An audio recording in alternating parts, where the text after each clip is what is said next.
আমি রোজা থাকলে নাকি তুই পেটের মধ্যে শুকে যাবি, এই জন্য রমজান মাসে আমিও খাচ্ছি, পেটের মধ্যে তুইও খাচ্ছি।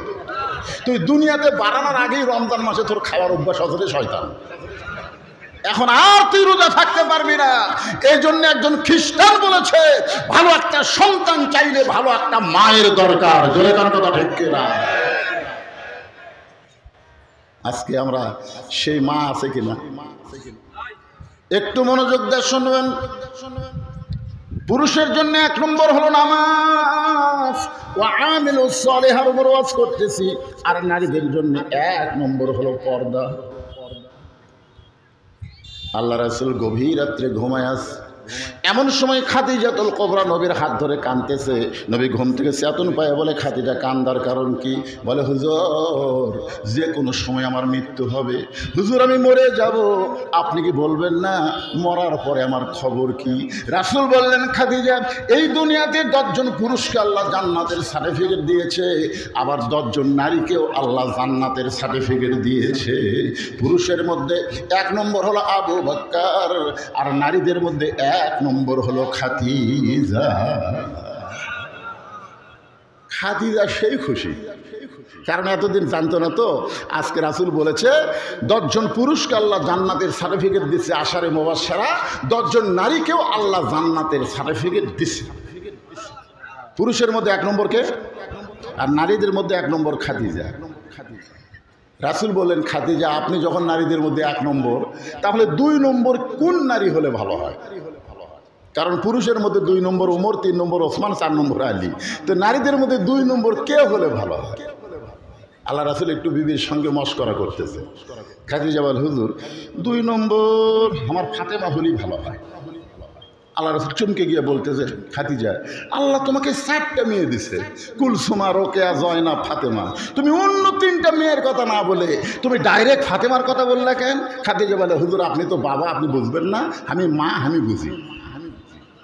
কারণ কোন সন্তান কেমন এইটা বাবা বলতে পারবে না, এটা বলতে পারবে তার মা। জোরে কোন কথা ঠিক কিনা? যে সন্তানগুলো কোরআনের মাহফিলে না বসে বেড়া ঘুরতেছে, ঘোরার কারণ মা জানে। মা জানে, কারণ তুই যখন আমার পেটত ছিলি তোর পেট দিয়ে গোটা পাড়া ঘুরেছি, তোর পেটের মধ্যেই ঘোরণে বেড়ান শুরু হচ্ছে। জোরে কোন কথা ঠিক কিনা? এই জন্য যারা ঘুরতেছে দোষ ওর কেনা। খাদিজা বললেন রাসূলুল্লাহ আমার 3টা মেয়ে যখন জন্ম নিয়েছে আমি প্রসব বেদনা বুঝতে পারছি, কিন্তু আমার ফাতেমা যখন জন্ম নেয় আমি মা হইয়া বলতেছি আমার প্রসব কোনো বেদনা হয় নাই। খাদিজা বলে রাসূলুল্লাহ পুরুষের মধ্যে 10 জনকে আল্লাহ জান্নাতের সার্টিফিকেট দিয়েছে, 1 নম্বর যখন আল্লাহ আমাকে দিল, তাহলে 2 নম্বর আমার ফাতেমাকে যেন আল্লাহ দেয়। রাসূল চোখের পানি নিয়ে বললেন খাদিজা ফাতেমা তো জান্নাতি নয়, ফাতেমা তো জান্নাতি নয়। খাদি চমকে বলে রাসূলুল্লাহ ফাতেমা যদি জান্নাতি না হয় তাহলে ফাতেমাকে? আল্লাহ রাসূল বললেন ফাতেমা হলো জান্নাতি নারীদের নেত্রী। খাদিজা বলতে হুজুর কেউ তো জানে না, খালি আমি আর আপনি জানি, আপনি পাল্টান। আল্লাহ রাসূল বলে কি পাল্টাবো? বলে আমি হব জান্নাতি নারীদের নেত্রী, আর ফাতেমা হবে 1 নম্বর জান্নাতি। আল্লাহ রাসূল বললেন ফাতেমা তো আপনারই মেয়ে, অসুবিধা কি? না হুজুর মেয়ে মানুষের একটা স্বভাব হলো তলে থাকতে না। এখন দিনের ভোট রাতের লিয়াও হলেও ক্ষমতার চেয়ারও থাকতে। জোরে কোন কথা ঠিক কি না? এটা হলো মেয়ে মানুষের স্বভাব। দেখবেন বাড়িতে যখন বেটার বউ আসে, ওই বেটার বউ সবসময় চায় শাশুড়ির আইন মানবো না, আমার আইন সবাইকে মানা লাগবে। জোরে কোন কথা ঠিক কি না? মেয়ে মানুষের কলজা ভরা খালি হিংসা ভাই। আর যার বাংলার জমিনে কোনো মেয়া মানুষ না আসে। জোরে কোন কথা ঠিক কি না? একটু চর্চা করেন। আমরা মরদ মানুষ আইবি অত্যাচার পাচ্ছি ভাই। আমার বড় মেয়ে মাছের তরকারি পাক করে খাবার দিছে, আমাকে খাবার দিয়ে মেয়ে খেলে আমার সামনেই ঘরে। আমি একসময় বললাম মা আমি বাংলাদেশে বহু জায়গায় ওয়াজ করতে গিয়ে মাছের তরকারি খাই, কিন্তু তোমার হাতের মতন এত মধুর স্বাদ কোনো মাছে পাই না। যেই কইছি আমার মেয়েটা আর 1 টুকরা আমাকে দিচ্ছে। আমি তাকায় দিকে আমার বউ খালি গাল ফুলে বসে আছে। আমি বললাম কে গো তোমার কি হলো? বলে খালি মেয়ের হাতে স্বাদ হয়, মেয়ের বাড়িতে যান, আমার আর খাওয়া লাগবে না। আমি বললাম কি জাত রে, মেয়ের প্রশংসা করলে মায়ের রাগ করে, এই জাতের নাম হলো নারী জাত। জোরে কথা।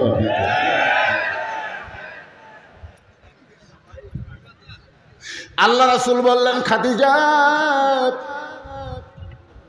আমি পাল্টানোর মালিক না, কারণ আমি হইলাম ঘোষণাকারী, দেওয়ার মালিক হলো আল্লাহ। খাদিজা বলেন ইয়া রাসূলুল্লাহ, তাহলে কোন আমলের কারণে আল্লাহ ফাতেমাকে খাতুনে জান্নাত ডিগ্রি দিল? কোন আমলের কারণে আল্লাহ ফাতেমাকে জান্নাতি নারীদের নেত্রী বানালো? এটা না বলা পর্যন্ত আপনাকে আমি ছাড়ব। এখন কোন আমলের কারণে ফাতেমাকে আল্লাহ জান্নাতি নারীদের নেত্রী বানাইলো, এই আমলের কথা যদি আমি বলি ও আমিলুস সালিহা, তাহলে মেয়েদের পর্দার ওয়াজ হয়ে যাবে। এখন আপনারা বলেন সেই মা বোনদের জন্য সবচাইতে দামি আমল পর্দার ওয়াজের দরকার আছে না নাই? তবে পুরুষের জন্য 1 নম্বর আমল হলো নামাজ। আরো জোরে বলেন নাম কি? জোরে বলেন। মান তারাকা সালাতু মুতাম্মিদান ফাকাদ কাফারা। ইচ্ছা করে 1 ওয়াক্ত নামাজ যে বাদ দেবে, ইচ্ছা করে রাত 12টা 1টা পর্যন্ত ওয়াজ শুনে যায়, আজান শোনার পরে কবি আজকে ওয়াজ শুনছি তো বাইরে যে বক্তারা ওয়াজ করে, অনেক বক্তা দেখবেন ফজরের নামাজ মসজিদে পড়ে না। আল্লাহকে বক্তা তুমি নামাজের ওয়াজ করো আর তোমাকে মসজিদে পাওয়া যায় না। কোন ইমানদার মনোযোগ দিয়ে শুনবেন, এশা এবং ফজরের নামাজ কেউ যদি জামাতে না পড়ে সেই মুনাফিক হয়ে মৃত্যুবরণ করবে। এরকম কথা ঠিক কেন? ফজরের জামাতের গুরুত্ব কম না বেশি? হ্যাঁ, 1 ওয়াক্ত নামাজ যদি ইচ্ছা করে কেউ বাদ দেয়, আল্লাহ রাসূল বললেন সে কুফরি করলো। বাইনাল আবদি ওয়াল কুফরি তরকুস সালাত। বান্দার কাফের মধ্যে পৃথক করার জিনিসটার নামই হলো নামাজ। এ নামাজ কয় ওয়াক্ত? আরো জোরে বলেন কয় ওয়াক্ত? 5 ওয়াক্ত নামাজ আমরা জামাতের সঙ্গে আদায় করবো ইনশাআল্লাহ।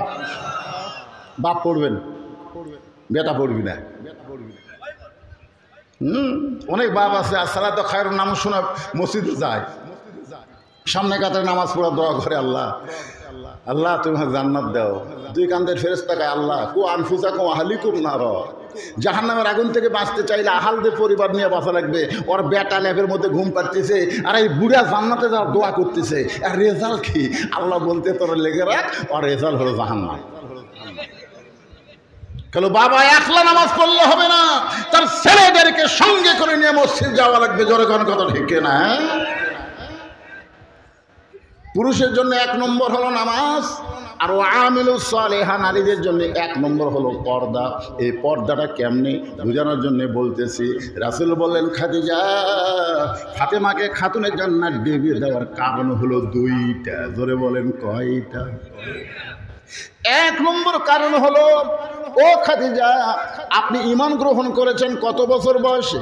খাদিজা বলতে যে হুজুর আমি ঈমান গ্রহণ করেছি 55 বছর বয়সে। আল্লাহ রাসূল বলে খাদিজা 55 বছর বয়সে যখন ঈমান গ্রহণ করলেন, এই ঈমান গ্রহণ করার আগে আপনি কি ছিলেন? খাদিজা বলে হুজুর আমি কাফের ছিলাম। রাসূল বলে খাদিজা আপনার হায়াতের 55 বছর আপনি কুফর হালে কাটাইছেন, এখন বলেন ফাতেমা কয় বছর কাফের ছিল? খাদিজা বলতেছে নবী গো আমার ফাতেমা জন্মের সাথে সাথেই জান্নাতি। এখন আপনি বলেন 1 নম্বরে কে জিতল? কথা কয় না। 1 নম্বরে কে জিতল? ও খাদিজা 2 নম্বর প্রশ্ন হলো আপনার নাকের চেহারা, আপনার মুখের চেহারা, আপনার গায়ের রং, এটা দুনিয়ার কত পুরুষ বলতে পারে? আপনি কি তার হিসাব জানেন? খাদিজা বলতেছে ইয়া রাসূলুল্লাহ আপনাকে যখন বিয়ে করছি তখন আমার বয়স হলো 40 বছর। চলে বলেন কয় বছর? 40 বছরে মক্কার সবচাইতে সম্ভ্রান্ত এবং ধনী নারী ছিলাম আমি। এই ধনী হওয়ার পিছনে আমার অনেকগুলো ব্যবসা ছিল। এই ব্যবসা বাণিজ্য চলাইতে গিয়া হাজার হাজার পুরুষের সঙ্গে আমার লেনদেন হয়েছে। ওই পুরুষেরা বলতে পারে আমার নাকের সাইজ কেমন, আমার মুখের সাইজ কেমন, আমার গায়ের রং কেমন। রাসূল বলে খাদিজা এখন বলেন আপনার ফাতেমাকে দুনিয়ার কত পুরুষ মানুষ দেখেছে, আপনি কি বলতে পারবেন? খাদিজা বলে রাসূলুল্লাহ ওই আল্লাহর শপথ শপথ করে বলতেছি, ফাতেমা যখন আমার উদর থেকে জন্ম নিল, আমি তাকায় দিকে ফাতেমা উপর হয়ে শুয়ে আছে, আমি মা হইয়াও পর্যন্ত তার ইজ্জত দেখতে পারি নাই। আল্লাহ রাসূল বলে, খাদিজা, জন্মের সময় ফাতেমাকে তুমি পর্দা অবস্থায় জন্ম নেওয়া দেখছো, তুমি জানো এই ফাতেমা দুনিয়া থেকে কেমনে বিদায় নিবে? খাদিজা বলে, হুজুর আমি তো জানতে পারি না, কারণ ফাতেমা হলো আমার সন্তান, আমি হলাম তার মা, ওর মৃত্যু তো আমি দেখতে পারবো না। আল্লাহ নবী বললেন, তাহলে শোনো, আমার ফাতেমা শুধু পর্দার মধ্যেই জন্ম নেয় নাই, আমার ফাতেমা শুধু পর্দার মধ্যেই বড় হবে না, আমার ফাতেমা পর্দার ভিতরে দুনিয়া থেকে বিদায় নিবে, পর্দার ভিতরে। গভীর রাত্রে হযরত আলীকে ফাতেমা বুকের মধ্যে নিয়ে বলে, স্বামী গো, স্বামী, আল্লাহ আমার দোয়া কবুল করছে। আলী বলতেছে, আলহামদুলিল্লাহ, দোয়া কবুল করলে খুশি হওয়া লাগবে, মন ভার কেন? ফাতেমা বলে, স্বামী, কোন দোয়া আল্লাহ কবুল করছে আপনি শুনবেন না? বলে, কি দোয়া? বলে, আল্লাহ তাআলা আমাকে পর্দার মধ্যে মৃত্যু দিবে। আলী বলতেছে, আলহামদুলিল্লাহ, আলহামদুলিল্লাহ। সেই হাসি, যে মেয়েটা সারা জীবন পর্দা করছে তার মৃত্যু তো পর্দার মধ্যে হবে রে। বাংলাদেশের মেয়েরা পর্দা করে না, মরার পরে 5 কাপড় দিয়ে তাদের পর্দা শুরু হয়। জোরে কোনো কথা ঠিক কিনা? খাটনির উপর আবার চাদর দিয়ে থছে।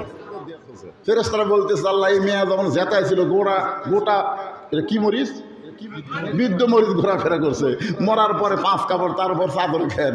আল্লাহ কয়, দেশের নাম বাংলাদেশ রে, ওই দেশের মেয়েরা বাঁচতে পর্দা করে না রে, মরার পরে করে রে। আপনারা বলেন তো, মরার পরে পর্দা করে কোনো লাভ আছে?